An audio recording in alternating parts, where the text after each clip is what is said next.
just really wanted to, sell things, like serve people. It's always been something I wanted to do, to just serve people. Right? It wasn't even about the money, it was just the joy of people coming, you give them something, they say thank you, they go, and all of that. So yeah, I started my first business when I was like, I don't know, maybe 8 or 9. I still remember one girl, Onyinye, she was my friend. She's still owing me till today, 70 naira. I'm telling you.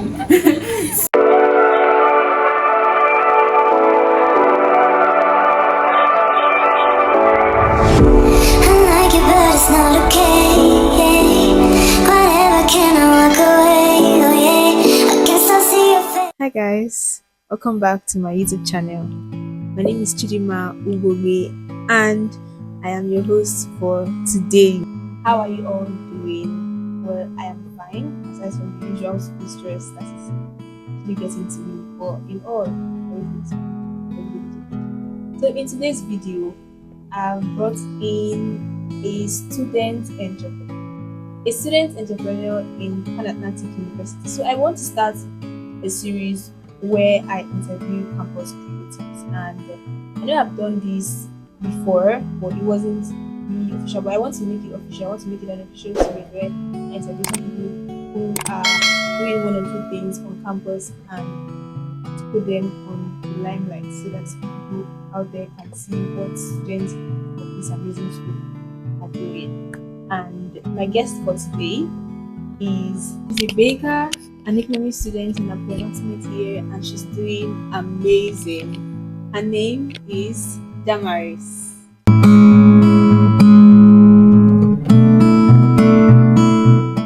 Hi Damaris. Hi Duma. Welcome to my channel. It's my pleasure. Thank you. Yeah, thank you for coming, for honoring my request to do this interview.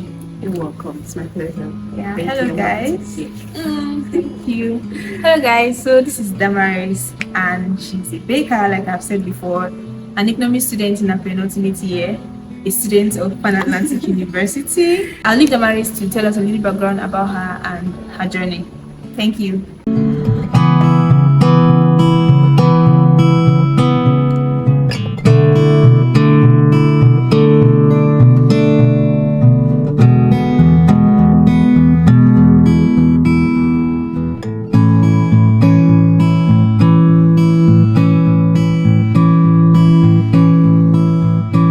So I started baking when I was 7 years old, and I remember that in my house we just had, I think my mom had some baking books, like books that had recipes, and I would just, because I loved reading, so I loved books, so I would look at baking books, and sometimes it's like, I think I want to try this, and my mom was very supportive, so she would buy me the ingredients I needed, and then I would bake all sorts of things, rubbish, and everybody would eat it, and we just keep doing, I just keep trying my hands on things. I remember I used to do a lot of changing, because the thing is I loved sweet.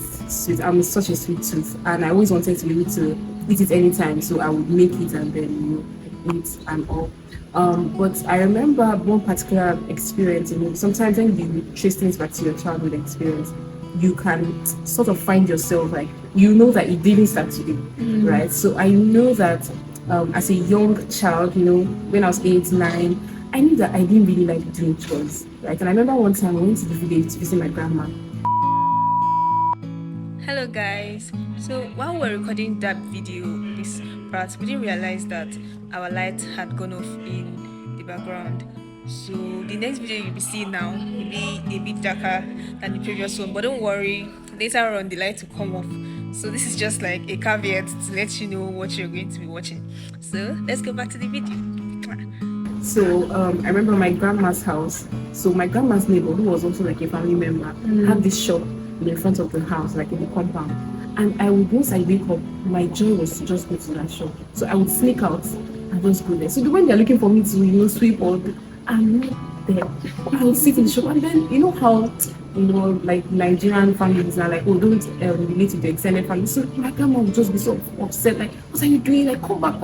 For me, I just really wanted to, sell things, like serve people. People would come. I remember then we used to buy this, it was in the village, so they used to buy this kilo. So I'll now be slicing it like 10 naira. So it's like, oh my God, this give me so much joy. So anytime I want to talk about my business story, I just really remember that experience, and it makes me know that it's always been something I wanted to do, to just serve people. It wasn't even about the money, it was just the joy of people coming, you give them something, they say thank you, they go, and all of that. So yeah, so that was the business aspect. So I remember from then I started my first business when I was like, I don't know, maybe 8 or 9. I was selling beads, so I would make like bracelets and things like that, and I would just sell it. I still remember one girl, Onyinye, she was my friend. She still owing me till today, 17 naira. I'm telling you. So, but yeah, so I just, my mom would always support anything. My parents actually, would support anything I was doing. So she would get me beads, and I would just try to yeah. So that was my first business. And then I started to sell chin chin as I grew. I think when I was like 12, I was in JS2. Yeah, and I was selling chin chin, and my goodness, my chin chin business was booming. Then Nigeria was good. So I used to sell for 10 naira for a pack. And I remember there was this guy that loved it so much that every day he'd just come and buy 10. And that's already like half of what I had to sell. And chin chin takes a lot of time, so I couldn't make so much. In fact, I had to stop that business because I needed to study for my JS2 exams in the following year.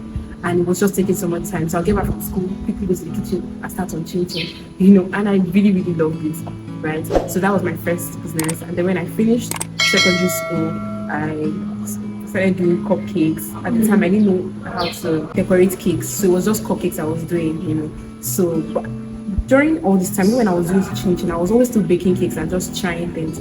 So I like to say that I'm a Holy Spirit taught baker because I've never learned, like I've never gone to. I actually went somewhere to learn sometime. I think that was in 2019. I wanted to learn how to decorate cakes because by this time I had perfected my baking. But the woman saw that I was so good at baking that she made me her baker. So when I get to the shop, like in the morning, I'll just go straight to her bakery because her bakery was separate from the display center, and I'll just go and bake for her. So I ended up not learning what I went there to learn, but it was good because it made me see baking business like, okay, this is how this thing can work, and it made me to even start to dream like, oh, I could do this, I could do that, So, and it also helped me sharpen my skill because I was baking like every day, which was very nice. So I stayed there for a few months and then I left. So that was after secondary school. During secondary school, I was selling chin, I was selling cupcakes and things like that. After secondary school, I was just baking for practice. So I started my business officially again because I kept starting it over and over because one reason or the other. So I started again in 2020. So everyone was at home. I was baking all sorts of things, and then at the time banana bread was trending. And it was in Lagos, and I wasn't staying in Lagos at the time. And I was just like, what's this thing about this banana bread? So I went online, got a recipe, tried it, and I was like, my goodness, I have never tasted anything like this. And then my whole like everyone loved it.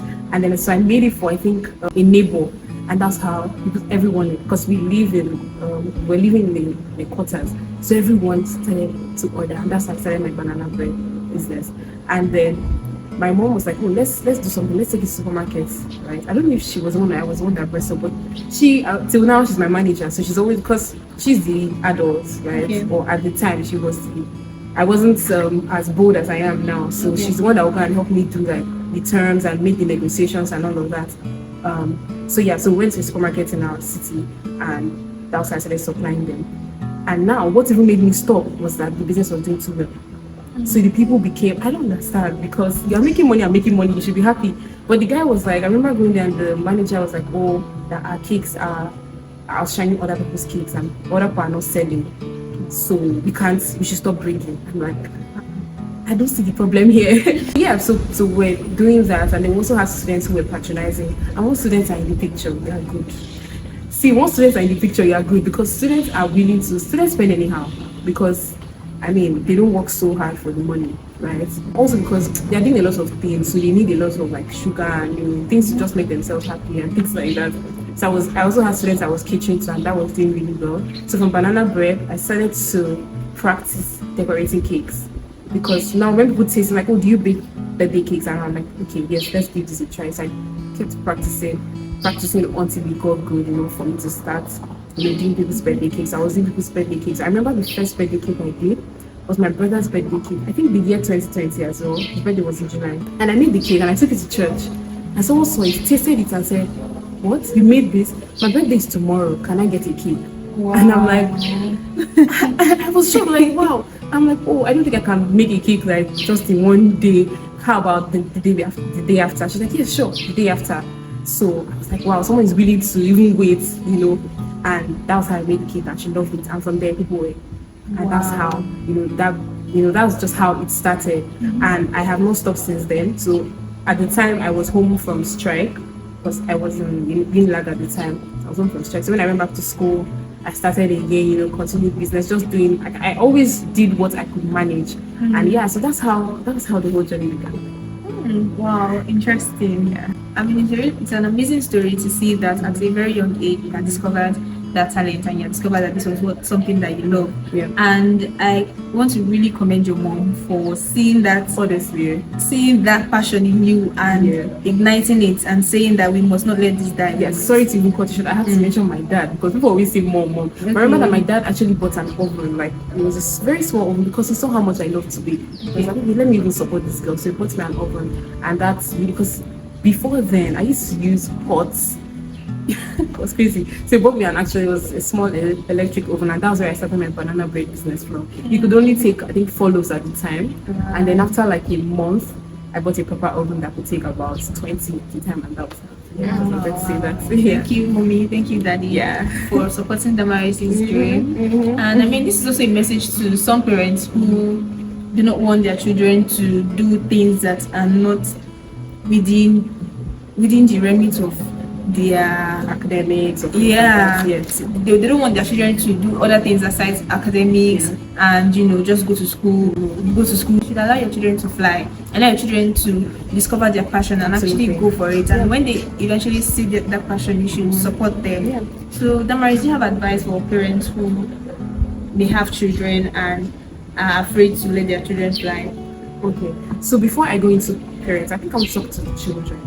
So the older I get, the more I realize that my parents are really just looking out for me. Do you understand? Like when you're younger, you're like, oh my god, they won't let me do what I want to do. This person, I can't wait to get out of this house. I've been out of my parents' house for quite a while now, right? Because my parents don't even stay in Lagos. I'm in Lagos most of the time, right? And I just realized that they are right about a lot of things, and because they've gone ahead, they see how difficult it is. Like some of us are already adulting, and everyone is always complaining on like adulting. This is because they know how these things can be, and they know that they want you to like have it sorted. Like they don't want money to be your problem. They don't want you to have to hustle, because for many of them they had to hustle, right? So they want us to get it right early, and then we also need to be graceful to them because they don't really understand this generation. Like they've not seen this before, right? They don't really understand how you can be doing this, making a video, and then money come. Like please get your suit and go to the office and let me know how much they are paying you. So also I feel like we should be a bit more understanding and see where they're coming from. Perhaps there are some parents that are genuinely just bad, right? No problem. But more often than not, your parents are really just looking out for you. They love you, they want the best life for you. And also, because they've actually invested so much in you, think about it. You think it's easy to even just be pregnant with a child, and then you raise the child, you're sending the child to school, paying school fees, and then the child now tells you, I want to be a content creator. Anyway, it's like, are you playing? So yeah, so I feel like when you understand that, in fact, I put up a post some days ago on my Instagram, and I'm like, your parents are not your problem. Settle that in your mind first, because it helps you to know how to approach them, right? And when you think that, oh, this person is my enemy, then you'll be rebellious, and sometimes that's not the way to go, right? So I just wanted to say that. Now, the next thing also is that if your parents have not seen you being responsible at something, I don't think they would want to take your word for it that you want to go all in into something that they are not very sure about. So I feel like it's important for you to also prove to your parents that you are responsible enough to live your own life. And it starts with the little decisions. Exactly. Now, let's say you're about to take a jam. You not waited till the week before jam before you were now asking your parents, I think I want to do maths. You were now asking your subject combinations. They're like, this one does not know where she's going, right? But if from like SS2 they're already like, okay, this is what I want to do. These are the combinations. Like when they can see that you are able to take your own decisions, right? Even in little things, even like the time you wake up. If your mother is still waking you up now, do you think she would like just be like, this child, I'm like, if I leave this child to herself, she'll just mess up her life, right? So I feel like you to show a sense of responsibility in little things. Now, let me just touch on my own experience and how I feel like my parents were even like comfortable enough to let me do my thing. So I feel like one of the things that, because I feel my parents actually, I'm thankful to, and I'm opportunity to come from a family where my parents, really wanted us to fly very early. So I was 12 when I started traveling by myself. Right? So I would travel from one city to another by myself, right? Just with my phone, or where are you, and all of that. So I feel, and then when they let me travel, and they don't hear any bad reports, right? It's not the one that you told them they're going for a camp meeting, you ended up in another camp meeting. We Do you do. understand? So those kind of things, like when you are, you're not really proving yourself. Like from those times, let me tell you something. Your parents are watching you. That's one thing you must know. They are watching you, right? So when they see you, that okay, when you say you're going here, right? And then you can also kind of, okay, that I'm going for an event, right? What's the event about? Is maybe creative minds are coming together. When they see you actually like making effort towards something, like okay, yes, they're responsible enough, right? So I just wanted to say that before we go into parents. Yeah. So now to the parents. I don't know if there's even much I can tell parents, honestly, because they are our seniors. But I feel like the first thing is, please hear them out.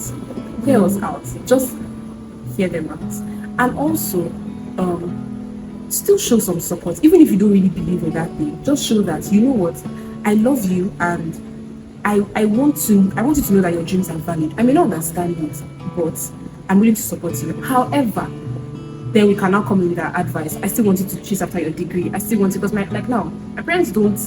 I know that my grades must be intact. That I'm doing business and I'm doing well. They love me, they're supportive, but they don't want to hear story, right? So you can still communicate that to the children that okay, they're going to do this, but we didn't let's reach an agreement.